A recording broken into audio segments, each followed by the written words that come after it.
જિલ્લામાં ચોમાસાની ઋતુ દરમિયાન છેલ્લા 3 થી 4 દિવસથી સતત ધોધમાર વરસાદે ખેડૂતોના પાકને ભારે નુકસાન પહોંચાડ્યું છે। જૂનાગઢમાં ખેડૂતોએ ચોમાસાની ઋતુમાં કપાસ, મગફળી, સોયાબીન સહિતના પાકોનું વાવેતર કર્યું હતું।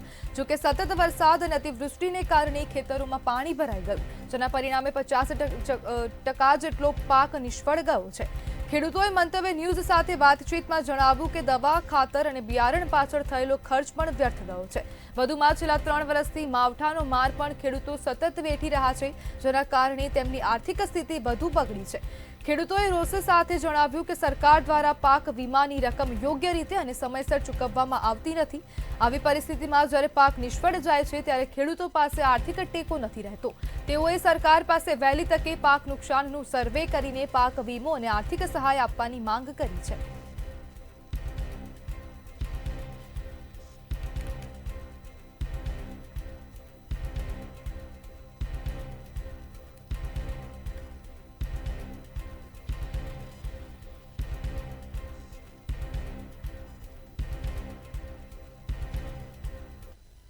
हाल छेल्ला 10 થી 15 દિવસથી સતત વરસાદ ચાલુ હોવાથી અમુક ખેડૂતોને વાવેતર થયું નથી।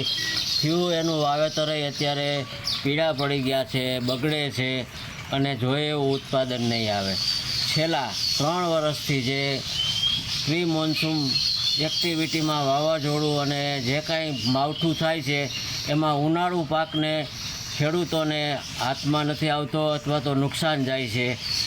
એટલે આ ખેડૂતોને અત્યારે પારાવાર નુકસાની છે। શું માંગ સરકાર પાસે? સરકાર પાસે અમારી કંઈક માંગ એ છે કે આ ખેડૂત સામું કંઈક જોવે અને કંઈક સહાય કરે। ઋતુ દરમિયાન છે તે ખેડૂતો દ્વારા છે કપાસ, મગફળી, સોયાબીન સહિતનું વાવેતર કરવામાં આવતું હોય છે, ત્યારે ખેડૂતોને છે તે ક્યાંક ને ક્યાંક વધુ વરસાદ પડે નુકસાની ભોગવવી પડતી હોય છે, વરસાદ ન પડે તો પણ નુકસાનીનો ભોગવવી પડતી હોય છે। ત્યારે આપણે છે તે ખેડૂતોને સાથે જ વાત કરીશું આ બાબતે ખેડૂતોનું શું કહેવું છે।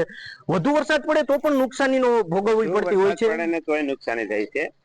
અમે એક વખત સોયાબીન વાવ્યા, ઉગ્યા નથી, હજી આ વારો આવવા દેતો નથી, બરોબર। હાલમાં મોદી સરકાર એવી વાતો કરે છે ખેડૂતોની આવક બમણી કરવી, એને બદલે ખેડૂતોની આવક બમણી નહીં, સરકારની આવક બમણી થઈ છે। અમારે તો હાવ પૂરું થઈ ગયું અમારું ખેડૂતનું। ટોટલી માણસ ખેડૂતનો ઉપયોગ કરે, મજૂર થી માને। જે રીતે વધુ વરસાદ પડે તો પણ નુકસાની થતી હોય છે, ન થાય તો પણ નુકસાની થતી હોય છે, આ બાબતે આપનું શું કહેવું છે? પાક વીમા ખોટા બંધ કરી દીધા હે। પાક વીમા થી વંચિત જે ખેડૂતોને કર્યા છે એ હેરાન છે। ઓલા પાક વીમા હોય તો કઈક તો આવે। જે રીતે ખેડૂતો જણાવી રહ્યા છે તે રીતે ક્યાંક ને ક્યાંક છે તે ખેડૂતો પાક વીમાની છે તે માંગ કરી રહ્યા છે। આપણે વધુ એક ખેડૂત છે તેમને પણ પૂછીશું આ બાબતે। વધુ વરસાદ પડે તો પણ નુકસાની થતી હોય છે, વરસાદ ઓછો પડે તો પણ ખેડૂતોને નુકસાની થતી હોય છે, અને આ વખતે છે તે ક્યાંક ને ક્યાંક માવઠું પણ પડ્યું હતું, તેને લઈને પણ ખેડૂતોના માથે છે ક્યાંક ને ક્યાંક માવઠાનો માર પણ જોવા મળ્યો હતો। આ બાબતે શું કહેશો? માવઠાનો તો પહેલા નંબરમાં માર એવો છે ખેડૂતને 50% માટે ઉગ્યા નથી, સોયાબીન, મગફળી કે કપાસ। અને મોદી સરકાર એમ કે છે ખેડૂતની આવક ડબલ કરવી, પણ ખેડૂતની આવક ડબલ કરી મોદી સરકારે। જે પાક વીમો હતો એ 23-24 નો પાક વીમો કેન્દ્ર સરકારે 3% નથી આપ્યો। ત્યાર પછી આ જે ખેડૂતને અત્યારે બિયારણ લેવા જાય છે, નકલી બિયારણ આવે, એમાં કોઈ જાતની પ્રોસિજર સરકાર કરતી જ નથી, અને ખેડૂતોની આવક ડબલ થઈ છે, આવક સાવ ઘટી ગઈ। મોદી સરકાર જે કહે છે કે આવક ડબલ થાય, પણ આવક ડબલ થઈ ગઈ, આવક ડબલ નથી થઈ। અને સરકારનું માથે આ જતા સહકારી મંડળીઓના દેણા ખેડૂત દેવાય છે દબાઈ ગયેલો હોય, એટલે સરકાર જે 22-23 નું છે એ અને વીમામાં આનો સમાવેશ કરે એવું ખેડૂતને આશા અને અપેક્ષા છે। જે રીતે હાલ ખેડૂતો છે તે ક્યાંક ને ક્યાંક છે તે વધુ વરસાદ પડે તો પણ નુકસાની ભોગવી રહ્યા છે, વરસાદ ન પડે તો પણ ખેડૂતોને છે તે ક્યાંક ને ક્યાંક નુકસાની ભોગવવાનો વારો આવતો હોય છે। ત્યારે હાલ તો ખેડૂતો છે તે પાક વીમાની સરકાર પાસે માંગ કરી રહ્યા છે। હાર્દિક વાણિયા, મંતવ્ય ન્યૂઝ, જૂનાગઢ।